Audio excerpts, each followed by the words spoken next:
Hello and welcome once again to The Blueprint. This is Canada's Conservative Podcast. I'm your host, Jamie Schmale, Member of Parliament for Haliburton, Kawartha Lakes Brock, with new content for you every single Tuesday, 1:30 p.m. Eastern Time. With that content, again, I know you've heard it many times, we ask you to like, comment, subscribe, share this program. There's someone in your social media network I know that would like to hear this message, probably something they're not getting from the mainstream media, and that's where your role comes in. Of course, you can tell them they can listen to it later on in platforms like CastBox, iTunes, Google Play, Spotify, you name it. It is out there. I've got Michael Cooper, the Member of Parliament for St. Albert, Edmonton, to join me here today to talk about a pretty controversial issue going on right now in the bubble called Ottawa. We're talking about medical assistance in dying, otherwise known as MAiD. It was brought in 2016 as what some would say a compassionate way to say goodbye to a loved one on their own terms. On the other side, you had people saying it was a slippery slope. And now that we've had a vote in 2019 to change some of those rules, and more potential changes are coming. So, Michael, thank you so much for coming on and talking to us about that. Good to be with you, Jamie. Well, we're seeing all over the news this conversation about the medical assistance in dying, or MAiD program, being offered to people that are potentially struggling with mental illness. That was something that the whole legislation, when it was first brought in, of course it was amended a few years later, was supposed to protect against. Well, that's right. And we have seen a number of troubling cases where people have qualified for MAiD who aren't eligible. And what's even more concerning is that there doesn't seem to be any real follow-up. Existing safeguards that were supposedly there to protect vulnerable people from falling through the cracks are not being properly enforced and monitored.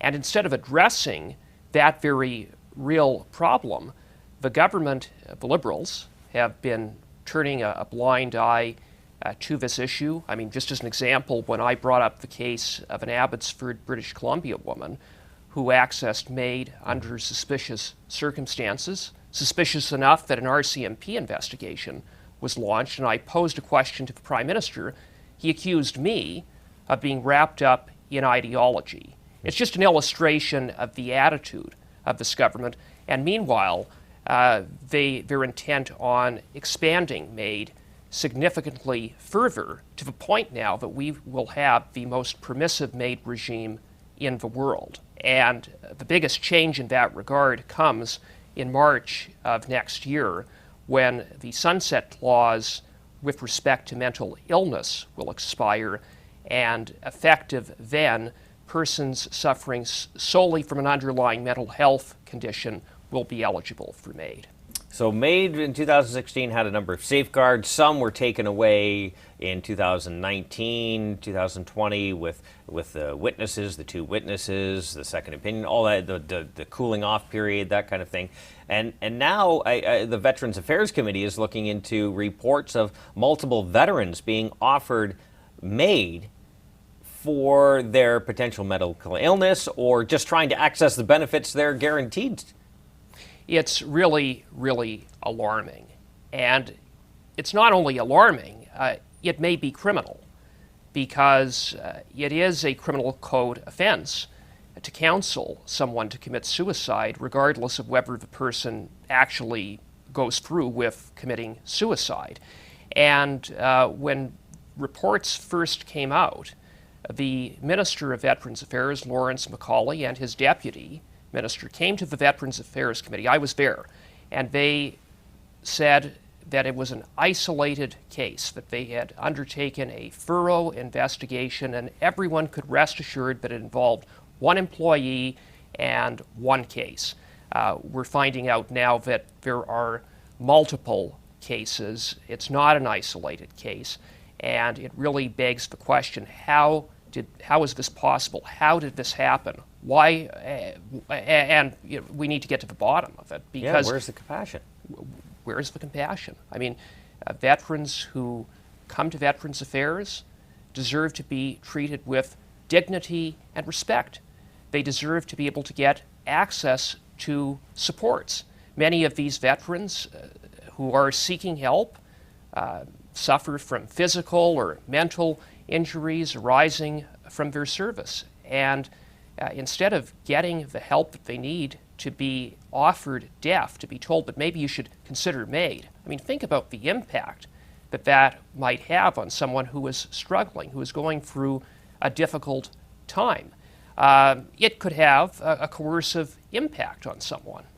That could hurt your mental health. The one, I know there's many stories, but the one in particular I'd like to bring up is the veteran, the Paralympian, who was having trouble accessing a lift for her home. And Veterans Affairs, basically, obviously there's the shortened version, and basically, why don't you just consider medical assistance in dying, rather than actually funding the lift for this veteran who is obviously capable of performing in society. This is just lacks common sense within the department itself, and how as an individual who is part of the public service, like you said, who is supposed to be treating veterans with compassion, respect, how they can just go outside their lane like that and start to counsel people in this way. Yeah, it just speaks to misplaced priorities. Instead of offering MAiD, the minister should be focused on improving services, dealing with the backlog, the huge backlog that exists at Veterans Affairs. And as I emphasized at the beginning, it may be criminal what we're talking about here. And I'm glad that the Minister of Veterans Affairs has referred at least some cases to the RCMP. Any of these cases need to be referred to the RCMP, and appropriate charges need to be laid if the evidence warrants it. I think the conversation also goes to a larger conversation about government control over a larger way of life in Canadians, right? I wanted to bring up this headline. I'll bring it up for you. I'm not texting or tweeting it. This came up from 2017 from the CBC. Headline, medically assisted deaths could save millions in healthcare spending, according to a report. That was January 23rd, 2017. So it goes from offering those who are experiencing a catastrophic illness where death is foreseeable in the near future, to now kind of being normalized in circles in the media and in the left, where they are saying, well, you know what, if we offer this to more and more people, we could actually save money in our healthcare system. That to me is absolutely incredible. And it's almost like it's being normalized, this kind of conversation. You're right. When MAiD was first introduced, when Bill C-14, which was the legislative response to the Supreme Court's Carter decision, was passed, MAiD was generally thought to be something that was end of life, when death was imminent, and as a means to end suffering just before someone might otherwise pass away. We're now seeing something that is very different than that. Indeed, I would submit that calling it medical assistance in dying at this point is a misnomer, because one of the safeguards that the Liberals removed about a year and a half ago was what I believe is the most important safeguard, and that is that death be reasonably foreseeable. As soon as you remove that requirement, it really opens the door. Well, now we're also seeing those reports of people who are struggling to make ends meet. Of course, inflation is at a 40-plus year high. You know, Walkmans were still in style when we had this kind of inflation numbers. The price of groceries are out of control. Gasoline, home heating, everything is going up, I would say, directly linked to the policies of this government. And now people are contemplating potentially using MAiD as a way to just get away from the struggles in life. And the government is almost turning a blind eye to all of this. Well, they are, and that's going to be even more problematic when the sunset clause expires in March in cases of mental illness. You would think that on the question of mental illness, to expand MAiD in that manner, that considerable thought would be undertaken to determine whether this could be done safely, that there would be meaningful consultations undertaken. But none of those things took place. Instead, what happened was Bill C-7, which removed the death being reasonably foreseeable criteria, that was introduced, At the time, Minister Lametti was asked about expanding MAiD in cases of mental illness. He said, "We're not ready. There are inherent risks." The bill goes over to the Senate, where a radical amendment to open the door to mental illness was passed, and Lametti then all of a sudden flip-flopped.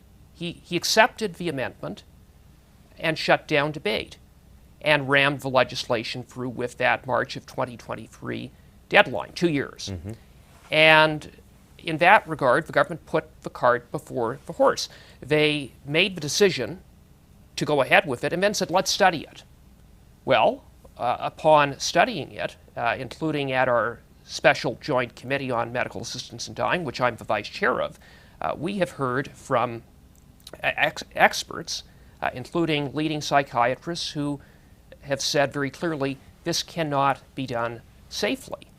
And to that end, we issued in June an interim dissenting report calling on the government to, at the very least, put a pause on this expansion until further study could be undertaken. The government ignored that interim dissenting report, but interestingly, 2 weeks ago, the Association of Chairs of Psychiatry, which include all of the 17 chairs of psychiatry at all medical schools in Canada, issued a statement saying essentially what we said in our interim dissenting report, that we're not ready. The government should extend the sunset clause, but they're up against the clock now that March is just around the corner. Is it possible? Like I know, I can imagine it would be quite divided within the Liberal caucus itself on to what to do next and where this leads. Is it leading where it's supposed to, or is it leading down a very dark passage? Well, they don't have a lot of time to do it, and I don't think the minister appears amenable to that. He's really taken, I would submit, an ideological approach as opposed to an evidence-based approach. And when I speak about evidence with regards to MAiD in the context of sole mental illness, one of the biggest problems that we heard from psychiatrists is that it's not possible to predict irremediability, or at least very difficult. Now, what is irremediability? Well, very simply, can someone go on to get better? Right. And if you can't predict that, then what that means is that persons who could go on to recover from their mental health issues, who could go on to live happy and productive lives, could have their lives prematurely ended. And that was one of the key things that the chairs of psychiatry raised in their statement 2 weeks ago. And just going back to that conversation about government control, and government if it controls too much, it can decide what you get, what you don't get, right? And going from that CBC headline, and even starting in the middle of the pandemic, the conversations on the left and some in the media were, well, if you're unvaccinated, then perhaps you don't get health care if you need to, right? Like, this was a very, I think, dangerous conversation to take place, especially the fact that those people doing it didn't seem to have any remorse about it, that you could withhold a basic service that we rely on here in Canada to those that don't fit into the description of was it the fringe minority, right? Like the into the majority of the opinion, right? It was to me, it was very shocking, because I didn't think this would be even possible, even in Liberal circles, to start pushing that narrative on people. And it speaks to what kind of a society do we want to have, right. Yes. which is your point. Yeah. And the kind of message that they're sending is that if you have a degenerative disability, somehow maybe MAiD is for you, as opposed to showing respect and love for the fact that people who live with degenerative disabilities can be very happy and certainly deserving of support, and instead the government's response with Bill C7 lifting the requirement that the death be reasonably foreseeable is to say maybe MAiD is for you. You're going to be uniquely singled out because you have a degenerative disability. It raised international alarm, including from the UN Special Rapporteur on the rights of persons with disabilities, who said that this government, this Liberal government, is discriminating against persons with disabilities. It raised opposition from virtually every disabilities rights organization in Canada, who pleaded with the Liberals to stop, to show some respect, and who said very clearly this is a discriminatory policy. And instead of listening, those calls fell on deaf ears, and now it appears that the calls from leading mental health experts, leading psychiatrists, the Association of Chairs of Psychiatry in Canada, they're pleased for the government to, at the very least, put a hold on this next radical expansion of MAiD with respect to soul mental illness is also about to fall on deaf ears. So what happens next? How can people who are concerned about this slippery slope that we've seemed to find ourselves on, how can they help? How can they push back or even have their voices heard? I wish there was an easy answer, because one of the things we have is a government that is sort of in control in terms of setting the legislative agenda on this. And we have a Minister of Justice who has repeatedly indicated that he has a specific approach, a specific worldview of how this should be done, and he hasn't responded to evidence-based opposition to some of the measures that his government is about to embark upon with respect to mental illness and then going back to persons who have disabilities. So I wish there was an easy answer, but I think the only thing for people to do, like on any issue, is to be engaged. Right. Let their member of parliament know their concerns, especially if it's a Liberal or NDP member, and to voice their concerns and using whatever platforms they have available. Because I think part of the problem with this issue, in terms of where we're going, which is on the wrong track, is that there isn't, I think to some degree, a level of awareness of just how far things have gone and how radical MAiD in Canada has become. I think a lot of people still think that it is what it was initially understood to be, something at a last resort at the very end of life to give someone a few days less in which they might suffer. Yeah. And we only have a few minutes left because, of course, question period is coming up. Yeah. As always, I have so many more questions. I probably will round it out because we have gone way over time. I always give the guests the last word. How you want to close it up is up to you. Potentially you can talk about, we mentioned the next steps, the sunset clause, the dangerous precedent that's about to be set, but also maybe you can highlight, it's up to you, it's your time, but also what kind of country do we want Canada to be? Yeah. Well, I think that we need to respect life and the dignity of people and to offer them care and support and to be compassionate. And I think what we're seeing is the opposite of that.